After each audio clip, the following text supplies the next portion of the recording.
ನಮಸ್ಕಾರ. ಇದು ಸುದ್ದಿ ವಿಶ್ಲೇಷಣೆ. ನಾನು ಶಶಿಧರ್ ಭಟ್. ಇದು ನನ್ನ ಡಿಜಿಟಲ್ ವಾಹಿನಿ ಸುದ್ದಿ ಟಿವಿ. ಪಾಕಿಸ್ತಾನ ಈ ದೇಶದ ಹೆಸರು ಹೇಳಿದ ತಕ್ಷಣ ಭಾರತೀಯರಲ್ಲಿ ಸಿಟ್ಟು, ಉದ್ವೇಗ ಎಲ್ಲ ಪ್ರಾರಂಭ ಆಗುತ್ತೆ. ಪ್ರಾಯಶಃ ಪಾಕಿಸ್ತಾನದಲ್ಲೂ ಹಾಗೆ ಇರಬಹುದು. ಆದರೆ ಇವತ್ತು ನಾನು ಹೇಳುವುದಕ್ಕೆ ಹೊರಟಿರುವುದು ಭಾರತ ಮತ್ತು ಪಾಕಿಸ್ತಾನದ ನಡುವಿನ ದ್ವೇಷದ ಸಂಬಂಧವನ್ನಲ್ಲ, ಅಲ್ಲಿ ಆಗುತ್ತಿರುವ ಒಂದು ಬದಲಾವಣೆಯ ಬಗ್ಗೆ. ಈ ಬದಲಾವಣೆ ಏನಿದೆ, ಈ ಬದಲಾವಣೆಯನ್ನ ಭಾರತದ ಜೊತೆ ಹೋಲಿಸಿ ನಾನು ಮಾತನಾಡೋದಕ್ಕೆ ಇಷ್ಟಪಡ್ತೀನಿ. ಹಾಗಿದ್ರೆ ಏನದು? ಅದು ಕುತೂಹಲಕರವಾದ್ದು. ಲಾಹೋರ್ ಗೊತ್ತಿದೆ ನಿಮಗೆ, ವಾಘಾ ಗಡಿಯಿಂದ ಕೇವಲ 40 ಕಿಲೋಮೀಟರ್ ದೂರದಲ್ಲಿರುವ ಪಟ್ಟಣ ಲಾಹೋರ್. ಲಾಹೋರ್ಗೊಂದು ಪೌರಾಣಿಕ ಹಿನ್ನೆಲೆ ಕೂಡ ಇದೆ. ಅದು ರಾಮನ ಮಗ ಲವ ಅಲ್ಲಿ ಆಳ್ವಿಕೆ ಮಾಡ್ತಿದ್ದಂತೆ. ಆದ್ರಿಂದ ಅದಕ್ಕೆ ಲವನಗರ ಅನ್ನುವುದು ಲಾಹೋರ್ ಆಯ್ತು, ಬದಲಾಯಿತು ಅಂತ ಹೇಳಲಾಗ್ತಾ ಇದೆ. ಭಾರತ ಮತ್ತು ಪಾಕಿಸ್ತಾನ ಒಂದೇ ಸಾಂಸ್ಕೃತಿಕ ಹಿನ್ನೆಲೆಯಲ್ಲಿ ಇದ್ದಂತ ಪ್ರದೇಶ, ಒಂದೇ ದೇಶ ಆಗಿತ್ತು. ಆದ್ರೆ ನಾನು ಈ ಭಾರತ ಮತ್ತು ಪಾಕಿಸ್ತಾನ ವಿಭಜನೆಯ ಆದ ಮೇಲೆ ಆದ ಬೆಳವಣಿಗೆ ಬಗ್ಗೆ ಮಾತನಾಡ್ತಾ ಇಲ್ಲ. ಆದರೆ ಇವತ್ತಿನ ಒಂದು ಮಹತ್ತರ ಬೆಳವಣಿಗೆ ಬಗ್ಗೆ ತಮ್ಮ ಜೊತೆ ಮಾತಾಡೋಕೆ ಇಷ್ಟಪಡ್ತಾ ಇದ್ದೀನಿ. ಅದೇನ್ ಗೊತ್ತಾ? ಲಾಹೋರ್ನಲ್ಲಿ ಆಗುತ್ತಾ ಇರುವಂತಹ ಒಂದು ಕ್ರಾಂತಿಕಾರಿ ಬದಲಾವಣೆ, ಅದು ಹೆಸರಿಗೆ ಸಂಬಂಧಪಟ್ಟಿದ್ದು ಅಂತ. ಸೊ ಭಾರತ ಮತ್ತು ಪಾಕಿಸ್ತಾನ ಎರಡರಲ್ಲೂ ಕೂಡ ಸ್ವಾತಂತ್ರ್ಯದ ನಂತರ ಈ ಹೆಸರು ಬದಲಾವಣೆ ಏನಿದೆ, ಈ ಬದಲಾವಣೆಯ ಮಹಾಪರ್ವ ಪ್ರಾರಂಭ ಆಯಿತು. ಭಾರತದಲ್ಲಿ ಪ್ರಾರಂಭವಾಗಿದ್ದ ಲೇಟ್ ಆಗಿ. ನರೇಂದ್ರ ಮೋದಿ, ಯೋಗಿ ಆದಿತ್ಯನಾಥ್ ಅವರು ಅಧಿಕಾರಕ್ಕೆ ಬಂದ ಮೇಲೆ ಹೆಸರು ಬದಲಾವಣೆಯ ಒಂದು ದೊಡ್ಡ ಆಂದೋಲನವನ್ನು ಪ್ರಾರಂಭ ಮಾಡಿದರು. ಯಾವುದೇ ಇಸ್ಲಾಮಿಕ್ ಗುರುತುಗಳು ಇಲ್ಲದಂತೆ ಹೆಸರುಗಳನ್ನು ಬದಲು ಮಾಡ್ತಾ ಹೋಗೋದು.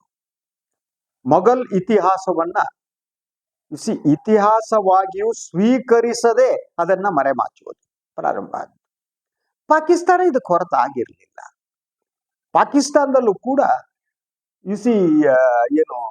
ಈ ಭಾರತ ಮತ್ತು ಪಾಕಿಸ್ತಾನದ ವಿಭಜನೆಯ ನಂತರ ಅಲ್ಲಿ ನಗರದ ಬಹುತೇಕ ಹೆಸರುಗಳನ್ನ ಇಸ್ಲಾಮೀಕರಣಗೊಳಿಸಲಾಗಿತ್ತು. ಪಾಕಿಸ್ತಾನ ಸ್ವಾತಂತ್ರ್ಯ ಬಂದ ನಂತರ ಪ್ರಾರಂಭ ಮಾಡಿದರೆ, ಭಾರತ 2014 ನಂತರ ಈ ಆಂದೋಲನ ಪ್ರಾರಂಭಿಸಿತ್ತು. ಈಗ ಆಗುತ್ತಿರುವ ಬದಲಾವಣೆ ಇದು ಕೆಲವರಿಗೆ ಶಾಕಿಂಗ್, ಇದು ಕೆಲವರಿಗೆ ಸ್ವಾಗತಾರ್ಹವಾದದ್ದು. ಅದೇನು ಅಂದ್ರೆ, ಈಗ ಲಾಹೋರ್ ಹೆರಿಟೇಜ್ ಏರಿಯಾ ರಿವೈವಲ್ ಅನ್ನುವ ಒಂದು ಯೋಜನೆಯನ್ನ ಪಾಕಿಸ್ತಾನ ಎತ್ಕೊಂಡಿದೆ.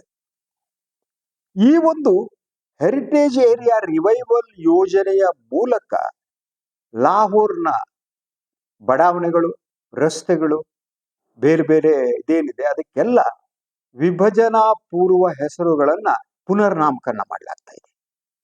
ಅಂದ್ರೆ ಭಾರತ ಪಾಕಿಸ್ತಾನ ವಿಭಜನೆ ಆಗುವುದಕ್ಕಿಂತ ಮೊದಲು ಲಾಹೋರ್ನ ಯಾವ್ಯಾವ ಪ್ರದೇಶಗಳಲ್ಲಿ ಹಿಂದೂ, ಸಿಖ್, ಜೈನ್ ಹೆಸರುಗಳಿದ್ವೋ ಆ ಹೆಸರುಗಳನ್ನ ಮತ್ತೆ ನೀಡಲಾಗ್ತಾ ಇದೆ. ಭಾರತದಲ್ಲಿ ಇದ್ರ ವ್ಯತಿರಿಕ್ತ, ಭಾರತದಲ್ಲಿ ಮುಸ್ಲಿಂ ಹೆಸರುಗಳನ್ನ ಹಾಕಲಾಗ್ತಾ ಇದೆ. ಈ ಬಗ್ಗೆ ನಾನು ಕಮೆಂಟ್ ಮಾಡಲ್ಲ, ಅದು ನಿಮ್ಗೆ ಬಿಡ್ತೀನಿ. ಯಾವ್ದಾವ್ದೋ ನಾನು ನಿಮ್ಗೆ ಹೇಳಕ್ ಬಿಡ್ತೀನಿ. ಈ ನಾಮಕರಣದ ಪ್ರಮುಖ ಪಟ್ಟಿಯನ್ನ ಈ ಬಗ್ಗೆ ತಮ್ಗೆ ಹೇಳ್ತಾ ಇದ್ದೀನಿ. ಸೊ ಇಸ್ಲಾಮಿಕ್ ಹೆಸರು ಮತ್ತು ಮರುಸ್ಥಾಪಿತ ಹಳೆಯ ಹೆಸರು. ಇಸ್ಲಾಮಿಕ್ ಹೆಸರು ಏನಿತ್ತು, ಪಾಕಿಸ್ತಾನ ಮರುಸ್ಥಾಪಿತವಾದ ಹಳೆಯ ಹೆಸರನ್ನ ಯಾವುದನ್ನ ಇಡ್ತಾ ಇದೆ. ಇಸ್ಲಾಮಪುರ ಅಂತ, ಅದು ಲಾಹೋರ್ದಲ್ಲಿ ಬರುತ್ತೆ. ಅದನ್ನ ಕೃಷ್ಣನಗರ ಅಂತ ಬದಲಿಸಲಾಗಿದೆ. ಅದರ ಮೊದಲ ಹೆಸರು ಕೃಷ್ಣನಗರ ಆಗಿತ್ತು, ಅದನ್ನ ಪುನರ್ಸ್ಥಾಪನೆ ಮಾಡಲಾಗಿದೆ. ಹಾಗೆ ಸುನ್ನತ್ ನಗರ ಅಂತ ಇಡಲಾಗಿತ್ತು, ಅದು ಈಗ ಸಂತ ನಗರವಾಗಿ ಹಳೆಯ ಹೆಸರಿಗೆ ಬದಲಾವಣೆ ಮಾಡಲಾಗಿದೆ. ಮುಸ್ತಾಫಾಬಾದ್ ಏನಿದೆ ಅದನ್ನ ಧರ್ಮಪುರ ಅಂತ, ಅದು ಕೂಡ ಹಳೆಯ ಹೆಸರಿಗೆ ಬದಲಾವಣೆ ಮಾಡಲಾಗಿದೆ. ಇನ್ನು ರೆಹಮಾನ್ ಗಲ್ಲಿ ಅಂತ ಇತ್ತು ಲಾಹೋರ್ನಲ್ಲಿ, ಅದನ್ನ ರಾಮಗಲ್ಲಿ ಅಂತ ಮಾಡಲಾಗಿದೆ. ರೆಹಮಾನ್ ಗಲ್ಲಿ ಮೂಲ ಅದು ರಾಮಗಲ್ಲಿ ಆಗಿತ್ತು, ಅದನ್ನ ರಾಮಗಲ್ಲಿ ಅಂತ ಬದಲಾಗಿದೆ. ಇನ್ನು ಬಾಬ್ರಿ ಮಸ್ಜಿದ್ ಚೌಕ ಅನ್ನೋದಿದೆ, ಅದು ಮೂಲ ಜೈನ ಮಂದಿರ ಆಗಿತ್ತು, ಅದನ್ನ ಜೈನ ಮಂದಿರ ಚೌಕ ಅಂತ ಬದಲಾವಣೆ ಮಾಡಲಾಗಿದೆ. ಇನ್ನು ಮೌಲಾನಾ ಜಫರ್ ಅಲಿ ಖಾನ್ ಚೌಕ್ ಏನಿದೆ ಅದನ್ನ ಲಕ್ಷ್ಮಿ ಚೌಕ ಅಂತ ಬದಲಾವಣೆ ಮಾಡಲಾಗಿದೆ. ಸರ್ ಆಗಾ ಖಾನ್ ರೋಡ್ ಏನಿದೆ ಅದನ್ನ ಡೆವಿಸ್ ರೋಡ್ ಅಂತ ಹೇಳಿ, ಹಾಗೇನೆ ಫಾತಿಮಾ ಜಿನ್ನಾ ರೋಡ್ ಅನ್ನ ಹಳೆಯ ಕ್ವೀನ್ಸ್ ರೋಡ್ ಅಂತಾನು, ಹಾಗೂ ಅಲ್ಮಾ ಇಕ್ಬಾಲ್ ರೋಡ್ ಅನ್ನ ಜೈಲ್ ರೋಡ್ ಅಂತಾನು ಕೂಡ ಬದಲಾಯಿಸಲಾಗಿದೆ. ಇನ್ನು ಹಮೀದ್ ನಿಜಾಮ್ ರಸ್ತೆ ಏನಿದೆ ಅದನ್ನ ಟೆಂಪಲ್ ಸ್ಟ್ರೀಟ್ ಅಥವಾ ದೇವಸ್ಥಾನಗಳ ರಸ್ತೆ ಅಂತ ಬದಲಾವಣೆ ಮಾಡಲಾಗಿದೆ. ಇನ್ನು ನಿಸ್ತಾರ್ ರೋಡ್ ಅನ್ನ ಇದನ್ನು ಕೂಡ ಬದಲಾವಣೆ ಮಾಡಲಾಗಿದೆ. ಗಾಜಿಯಾಬಾದ್ ಅನ್ನ ಕುಮಾರಪುರ ಅಂತ ಬದಲಾವಣೆ ಮಾಡಲಾಗಿದೆ. ಹಾಗೇನೆ ಭಾಗ್ ಎ ಜಿನ್ನಾ ಅನ್ನಿದೆ ಅದನ್ನ ಲಾರೆನ್ಸ್ ಗಾರ್ಡನ್ ಅಂತ ಮಾಡಲಾಗಿದೆ. ಶಹರಾತ್ ಐ ಅಬ್ದುಲ್ ಹಮೀದ್ ಬಿನ್ ಅನ್ನೋದೇನಿದೆ ಇದನ್ನು ಕೂಡ ಬದಲಾವಣೆ ಮಾಡಲಾಗಿದೆ. ಹಾಗಿದ್ದರೆ ಯಾಕೆ ಈ ಬದಲಾವಣೆ ಮಾಡಲಾಯಿತು ಅಂತ? ಸೊ ಪಾಕಿಸ್ತಾನ ಕ್ಲೇಮ್ ಮಾಡುವ ಪ್ರಕಾರ ಫ್ರೀ ಪಾರ್ಟಿಷನ್ ಲಾಹೋರರಿಗೆ ನಾವು ಮಡುಹುಟ್ಟುವನ್ನು ಹೇಳ್ತೀವಿ. ಅಂದ್ರೆ ಭಾರತ ಮತ್ತು ಪಾಕಿಸ್ತಾನದ ವಿಭಜನೆಯಕ್ಕಿಂತ ಮೊದಲು ಲಾಹೋರ್ ನಗರ ಹೇಗಿತ್ತೋ ಈಗಾದ್ರೆ ಪುನರ್ಸ್ಥಾಪನೆ ಮಾಡ್ತೀವಿ. ಇಸಿ ಭಾರತ ಮತ್ತು ಪಾಕಿಸ್ತಾನದ ಈ ಎರಡು ದೇಶಗಳು ಒಂದಾಗಿದ್ದ ಸಂದರ್ಭದಲ್ಲಿ, ಸ್ವಾತಂತ್ರ್ಯ ಹೋರಾಟದ ಸಂದರ್ಭದಲ್ಲಿ ಲಾಹೋರ್ ಬಹಳ ಮುಖ್ಯವಾದ ಪಾತ್ರವನ್ನು ವಹಿಸಿತ್ತು. ಲಾಹೋರ್ ಡಿಕ್ಲರೇಷನ್ ಅಂತ ಕೂಡ. ಈಗ ಆ ಹಳೆಯ ನೆನಪಿಗೆ ಅಂದ್ರೆ 1947ರ ವಿಭಜನೆಯ ನಂತರ ಪಾಕಿಸ್ತಾನ ಏನು ತನ್ನ ಇಸ್ಲಾಮಿಕ್ ರಾಷ್ಟ್ರೀಯ ಗುರುತನ್ನ ಹೆಸರನ್ನ ಬದಲಿಸಿತ್ತು, ಅದನ್ನೆಲ್ಲ ಕೂಡ ಈಗ ಬದಲಾವಣೆ. ಆದ್ರೆ ಬಹಳ ಮುಖ್ಯವಾಗಿ ಪಾಕಿಸ್ತಾನ ಕ್ಲೇಮ್ ಮಾಡೋದು ನಗರದ ಇತಿಹಾಸವನ್ನು ನಾವು ಅಳಿಸಬಾರದು, ನಗರದ ಇತಿಹಾಸ ಇದೆಯಲ್ಲ ಇತಿಹಾಸವನ್ನ ನೆನಪು ಮಾಡ್ಕೋಬೇಕು ಅಂತ. ಇದು ಆಶ್ಚರ್ಯಜನಕವಾದದ್ದು. ಸೊ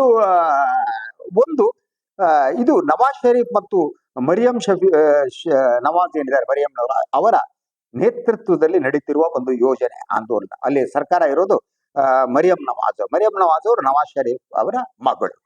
ಸೊ ಏನು ಅದಕ್ಕೆ ಒಂದು ಹಳೆಯ ಲಾಹೋರ್ ಬ್ರ್ಯಾಂಡಿಂಗ್ ಮಾಡೋದು, ವಿದೇಶಿ ಪ್ರವಾಸಿಗರನ್ನ ಆಕರ್ಷಿಸೋದು, ಸಿಖ್ ಯಾತ್ರಿಕರನ್ನ ಸೆಳೆಯೋದು, ಹಾಗೂ ಸಾಂಸ್ಕೃತಿಕವಾಗಿ ಸಾಫ್ಟ್ ಇಮೇಜ್ ಬೇಕು ಪಾಕಿಸ್ತಾನಕ್ಕೆ ಅಂತ ಅವರಿಗೆ ಅನಿಸ್ತಾ ಇರೋದು. ಸಾಫ್ಟ್ ಪಾಕಿಸ್ತಾನದ ಇಮೇಜ್ ಬೇಕು. ಮತ್ತು ಭಾರತ ಪಾಕಿಸ್ತಾನದ ಉದ್ವಿಗ್ನತೆ ನಡುವೆ ಪಾಕಿಸ್ತಾನ ತನ್ನನ್ನು ಬಹು ಸಾಂಸ್ಕೃತಿಕ ದೇಶ ಅಂತ ಈಗ ತೋರಿಸ್ಕೊಳ್ಳುವುದಕ್ಕೆ ಮುಂದಾಗಿದೆ. ನಮ್ಮದು ಬಹು ಸಾಂಸ್ಕೃತಿಕ ಇಸ್ಲಾಮಿಕ್ ರಾಷ್ಟ್ರ ಆದರೂ ಕೂಡ ನಮ್ಮದು ಬಹು ಸಾಂಸ್ಕೃತಿಕ ದೇಶ ಅಂತ ತೋರಿಸ್ಕೊಳ್ಳೋದಕ್ಕೆ. ಹಾಗೇನೆ ಭಾರತದ ಜೊತೆಗೆ ನಾನು ಇದನ್ನು ಹೋಲಿಕೆ ಮಾಡಿ ನೋಡ್ಬೋದು. ಇಲ್ಲಿ ಬಹಳ ದೊಡ್ಡ ವೈಪರೀತ್ಯ ಕಾಣುತ್ತಾರೆ. ಭಾರತದಲ್ಲಿ ಏನಾಗ್ತಾ ಇದೆ? ಭಾರತದಲ್ಲಿ ಕಳೆದ ಕೆಲವು ವರ್ಷಗಳಲ್ಲಿ ಎಸ್ಪೆಷಲಿ 2014 ಏನ್ ಮಾಡ್ಲಾಗ್ತಾ ಇದೆ, ಮೊಘಲ್ ಮತ್ತು ಬ್ರಿಟಿಷ್ ಹೆಸರುಗಳನ್ನ ಬದಲಿಸಿ ಇತಿಹಾಸದ ಮೇಲೆ ಚಪ್ಪಡಿ ಕಲ್ಲು ಎಳೆಯುವಂತಹ ಕೆಲಸವನ್ನ ಬಿಜೆಪಿ ಸರ್ಕಾರ ಮಾಡ್ತಾ ಇದೆ. ಇತಿಹಾಸದ ಮೇಲೆ ಚಪ್ಪಡಿ ಕಲ್ಲು ಎಳೆಯಬೇಕು, ಇತಿಹಾಸವನ್ನ ಮರೆಮಾಚಬೇಕು. ಕೇವಲ ಸಂಘ ಪರಿವಾರ ಏನನ್ನು ಹೇಳ್ತಾ ಬರುತ್ತೆ ಅದೇ ಇತಿಹಾಸ ತೋರಿಸ್ಬೇಕು. ಯಾವುದೇ ಇತಿಹಾಸದ ನೆನಪುಗಳು ಇರಲೇಕೂಡುದು ಅನ್ನುವ ಕೆಲಸವನ್ನ ಅದು ಮಾಡ್ತಾ ಇದೆ. ಅದಕ್ಕೆ ಉದಾಹರಣೆಯಾಗಿ ನೀವು ಅಲಹಾಬಾದ್ ಅನ್ನ ಈಗ ಪ್ರಯಾಗ್ರಾಜ್ ಅಂತ ಬದಲು ಮಾಡಲಾಗಿದೆ, ಫೈಜಾಬಾದ್ ಅಯೋಧ್ಯೆ ಬದಲಾಗಿದೆ, ಔರಂಗಾಬಾದ್ ಅನ್ನು ಛತ್ರಪತಿ ಸಂಭಾಜಿ ನಗರ ಅಂತ ಬದಲಾವಣೆ ಮಾಡಲಾಗಿದೆ, ಮೊಘಲ್ ಸರಾಯಿನ ದೀನ್ ದಯಾಳ್ ಉಪಾಧ್ಯಾಯ ನಗರ ಅಂತ ಬದಲು ಮಾಡಲಾಗಿದೆ. ಈಗ ಈ ಎರಡೂ ದೇಶಗಳಲ್ಲಾಗುತ್ತಿರುವ ಬದಲಾವಣೆಯನ್ನು ಗಮನಿಸ್ತಾ ಹೋಗಿ. ಸೊ ಭಾರತ ನಾವು ಡಿಕೊಲನೈಸೇಷನ್ ಮಾಡ್ತೀವಿ ಅಥವಾ ಮೂಲ ಸಂಸ್ಕೃತಿಯ ಮರುಸ್ಥಾಪನೆ ಅಂತ ಹೇಳ್ತಾ ಇದೆ. ಮೂಲ ಸಂಸ್ಕೃತಿಯ ಮರುಸ್ಥಾಪನೆ ಮಾಡ್ತೀವಿ ಅಂತ ಹೇಳುವ ಮೂಲಕ ಇತಿಹಾಸದ ನೆನಪುಗಳನ್ನ ಅಳಿಸಿ ಹಾಕೋದು. ಇತಿಹಾಸ ಇರಕೂಡುದು, ಇತಿಹಾಸ ತಮಗೆ ಬೇಕಾದಾಗೆ, ನೈಜ ಇತಿಹಾಸವನ್ನ ಭಾರತಕ್ಕೆ ತೋರಿಸಬಾರದು ಅಂತ. ಆದರೆ ಪಾಕಿಸ್ತಾನ ಅದಕ್ಕೆ ವಿರುದ್ಧವಾದ ಟ್ರೆಂಡ್ ಅನ್ನ ಈಗ ಕಾಣ್ತಾ ಇದೆ. ಅದು ಎಸ್ಪೆಷಲಿ ಆಪರೇಷನ್ ಸಿಂಧೂರದ ನಂತರ ಪಾಕಿಸ್ತಾನದಲ್ಲಿ ಬದಲಾವಣೆ ಕಾಣ್ತಾ ಇದೆ. ವಿಶ್ವದಲ್ಲಿ ಪಾಕಿಸ್ತಾನಕ್ಕೆ ಒಂದು ಮನ್ನಣೆ ಮಾನ್ಯತೆ ಸಿಗ್ತಾ ಇದೆ ಅನ್ನೋದು ನಾವು ಒಪ್ಕೊಳ್ಳೇಬೇಕು. ಇದು ಹೇಳಕ್ ಹೋದ್ರೆ ನೀವು ಭಯೋತ್ಪಾದಕ ಪಾಕಿಸ್ತಾನಕ್ಕೆ ಹೋಗುವಂತಾರೆ, ಸತ್ಯವೇ. ಸತ್ಯದ ತಲೆ ಮೇಲೆ ಯಾರು ಚಪ್ಪಡಿ ಕಳಿ ಎಳೆಯಕ್ಕಾಗಲ್ಲ. ಇತಿಹಾಸವನ್ನ ಮರೆಮಾಚುವ ಮೂಲಕ, ಇತಿಹಾಸವನ್ನ ನೀವು ಹುಗಿದು ಹಾಕುವ ಮೂಲಕ ಮರೆಮಾಚಕ್ಕಾಗಲ್ಲ. ಎಲ್ಲ ಮೊಘಲ್ ರಾಜರು ದುಷ್ಟರು ಅಂತಂದ್ರೆ ಒಪ್ಕೊಳಕ್ಕಾಗಲ್ಲ. ಅಕ್ಬರ್ನೇ. ಆದ್ರೆ ಅಕ್ಬರ್ನನ್ನ ನೀವು ಭಾರತೀಯರ ಮನಸ್ಸಿನಿಂದ ಎತ್ತಾಕಾಗಲ್ಲ ಹೆಸರು ಬದಲಾಯಿಸುವ ಮೂಲಕ. ಆದರೆ ಹೆಸರು ಬದಲಾಯಿಸುವ ಚಟ ಏನಿದೆಯಲ್ಲ, ಅದು ಈ ಬಿಜೆಪಿ ಸರ್ಕಾರದ, ಮೋದಿ ಸರ್ಕಾರದ ಮೂಲ ಆಶಯ. ಅವ್ರ ಹೆಸರನ್ನ ಇನ್ನೇನು ಮಾಡಲ್ಲ. ಯೋಜನೆಗಳ ಹೆಸರನ್ನು ಬದಲಾಯಿಸೋದು, ಹಳೇದು ಮಾಡಿದ್ದು ಹೊಸ್ತು ಅಂತ ಹೇಳೋದು, ನಗರಗಳ ಹೆಸರನ್ನ ಬದಲಾಯಿಸೋದು. ಇನ್ನು ನನಗಿರುವ ಭಯ ಅಂದ್ರೆ ಅಮಿತ್ ಶಾ, ಮೋದಿ ತಮ್ಮ ಹೆಸರನ್ನೆಲ್ಲ ಬದಲು ಮಾಡ್ಕೊಬಿಡ್ತಾರೆ. ನಾವು ಎಲ್ಲ ಬಿಜೆಪಿ ಅವರೆಲ್ಲ ತಮ್ಮ ಹೆಸರನ್ನ ಬದಲಾಯಿಸ್ಕೋಬೇಕು ಅಂತ ಹೇಳ್ತಾರೆ, ಗೊತ್ತಿಲ್ಲ. ಸೊ ಇದೇನಿದೆ, ಇದನ್ನ ಬೇರೆ ಬೇರೆ ರೀತಿಯಲ್ಲಿ ದಟ್ ರಾಜಕೀಯ ವಿಶ್ಲೇಷಕರು ಈ ಬೆಳವಣಿಗೆಯನ್ನ ನೋಡ್ತಿದ್ದಾರೆ. ಭಾರತದಲ್ಲಿ ಇದನ್ನ ಸಿವಿಲೈಸೇಷನಲ್ ಎಸರ್ಷನ್ ಅಂತ ಕರೆಯಲಾಗುತ್ತೆ. ಇನ್ನು ಪಾಕಿಸ್ತಾನದಲ್ಲಿ ಹಿಸ್ಟಾರಿಕಲ್ ಕರೆಕ್ಷನ್ ಅಂತ, ಇಮೇಜ್ ರಿಪೇರ್, ತಮ್ಮ ಇಮೇಜ್ ಏನು ದೇಶದ ಹಾಳಾಗಿದೆ ಅದನ್ನ ಸರಿಪಡಿಸುವ ಕೆಲಸದಲ್ಲಿ ಪಾಕಿಸ್ತಾನ ಮುಂದಾದ್ರೆ, ನಾವು ನಮಗಿರುವ ಇಮೇಜ್ ಅನ್ನ ನಾಶಪಡಿಸಿಕೊಳ್ಳುವ ಕೆಲಸದಲ್ಲಿ ಮುಂದಾಗ್ತಾ ಇದ್ದೀವಿ. ಸೊ ಮತ್ತು ಇದರ ಜೊತೆಗೆ ಏನಿದೆ ಅಂತಂದ್ರೆ, ಒಂದು ಆರ್ಥಿಕ ಸಂಕಷ್ಟ ಮತ್ತು ರಾಜಕೀಯ ಸಮಸ್ಯೆಗಳಿಂದ ಪಾಕಿಸ್ತಾನ ಹೊರಬರುವುದಕ್ಕೂ ಕೂಡ ಈ ರೀತಿಯ ದಾರಿಗಳನ್ನ ಹುಡುಕ್ತಾ ಇರ್ಬೋದು. ನಾನಂದ್ರೆ, ಸೊ ನಮ್ದು ಇಸ್ಲಾಮಿಕ್ ರಾಷ್ಟ್ರ ಆದರೂ ಕೂಡ ನಾವು ಸೆಕ್ಯುಲರ್ ಮತ್ತು ಅಲ್ಪಸಂಖ್ಯಾತರನ್ನ ನಾವು ಸಮಾನವಾಗಿ ನೋಡ್ತೀವಿ ಅನ್ನುವ ಸಂದೇಶವನ್ನ ಪಾಕಿಸ್ತಾನ ಕೊಡೋದಕ್ಕೆ ಟ್ರೈ ಮಾಡ್ತಾ ಇದೆ ಅಂತ ನನಗೆ ಅನ್ಸುತ್ತೆ. ಸೊ ಈ ಒಂದು ಕಾರಣಕ್ಕಾಗಿ ಸೊ ಭಾರತವನ್ನ ನೀವು ಮೆಟ್ಟುವುದಕ್ಕೆ, ಅಲ್ಲಿ ಭಾರತದಲ್ಲಾದ್ರೆ ಅಲ್ಪಸಂಖ್ಯಾತರನ್ನ ಎರಡನೆಯ ದರ್ಜೆ ಪ್ರಜೆಗಳನ್ನಾಗಿ ನೋಡಲಾಗುತ್ತೆ, ನಾವು ಹಾಗಲ್ಲ ಅಂತ ವಿಶ್ವದ ಮುಂದೆ ಹೇಳುವುದಕ್ಕೆ ಸೊ ಒಂದು ಪಾಕಿಸ್ತಾನ ಇದು ಮಾಡ್ತಾ ಇದೆ ಅಂತ ಅನ್ಸುತ್ತೆ. ಅದಕ್ಕೆ ರಾಮ್ಗಲಿ ಮತ್ತೆ ಬರ್ತಾ ಇದೆ, ಕೃಷ್ಣನಗರ ಮತ್ತೆ ಬಂತು. ಸೊ ಹಿಂದೂ ಹೆಸರು ಏನಿದೆ ಅದು ವಾಪಸ್ ಬಂತು. ಸೊ ಆದ್ದರಿಂದ ಈ ಎರಡು ದೇಶಗಳಲ್ಲಿ ಯಾವ ದೇಶ ಹಿಮ್ಮುಖ ಚಲನೆಯನ್ನ ಮಾಡ್ತಾ ಇದೆ, ಯಾವ ದೇಶ ಮುಂದಕ್ಕೆ ಸಾಗ್ತಾ ಇದೆ, ಯಾವ ದೇಶ ಸೆಕ್ಯುಲರ್ ಆಗೋದಕ್ಕೆ ಟ್ರೈ ಮಾಡುತ್ತೆ, ಯಾವುದೇ ದೇಶ ಕಮ್ಯುನಲ್ ಆಗೋದಕ್ಕೆ ಟ್ರೈ ಮಾಡುತ್ತೆ.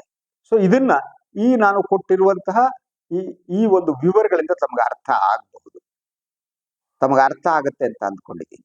ನಾವು ಎತ್ತ ಸಾಗ್ತಾ ಇದ್ದೀವಿ, ಗಾಂಧಿಯ ನಾಡು ಏನಾಗ್ತಾ ಇದೆ, ನೆಹರು ನಾಡು ಏನಾಗ್ತಾ ಇದೆ, ಹಾಗಿದ್ದೇನೆ ಜಿನ್ನಾ ನಾಡು, ಇಸ್ಲಾಮಿಕ್ ನಾಡು ಏನಾಗ್ತಾ ಇದೆ, ಯೋಚನೆ ಮಾಡಿ. ಇದು ಇವತ್ತಿನ ಸುದ್ದಿ ವಿಶ್ಲೇಷಣೆ. ಇನ್ನೊಂದು ವಿಚಾರದಾಗ ಮತ್ತೆ ಬರ್ತೀನಿ. ನಾನು ವೈನ್ ಲೈಕ್ ಮಾಡಿ, ಸಬ್ಸ್ಕ್ರೈಬ್ ಮಾಡಿ, ಬೆಲ್ ಐಕಾನ್ ಪ್ರೆಸ್ ಮಾಡೋದಕ್ಕೆ ಮರಿಬೇಡಿ. ಹಾಗೆ ಸಾಧ್ಯ ಆದರೆ ಸಹಾಯ ಮಾಡಿ, ಸ್ವತಂತ್ರ ಪತ್ರಿಕೋದ್ಯಮವನ್ನು ಉಳಿಸಿ ನನ್ನನ್ನು ಆಶೀರ್ವದಿಸಿ. ಎಲ್ಲರಿಗೂ ನಮಸ್ಕಾರ.